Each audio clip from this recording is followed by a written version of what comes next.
Apa beza simpan duit dengan simpan emas? Tuan-puan, bayangkan 20 tahun dulu. Dengan nilai RM100 duit kita, kita boleh beli 1 troli barang. Tetapi hari ini, dengan RM100, kita hanya dapat beli beberapa barang saja. Itulah dinamakan inflasi. Diam-diam, dia mencuri nilai duit kita. Jadi tuan-puan, salah satu cara untuk kita elakkan duit kita terus dimakan inflasi adalah dengan mengalihkan simpanan kita ke dalam bentuk emas. Duit yang kita simpan, nilai kuasanya semakin berkurang. Berbeza dengan emas, nilainya stabil untuk jangka masa yang panjang.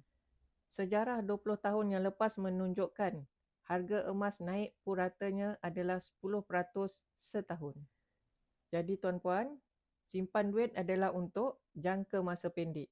Untuk jangka masa panjang, tuan-puan alihkan ke dalam bentuk emas. Nak mulakan simpanan emas, tekan borang sign up. Saya akan bimbing tuan-puan secara percuma.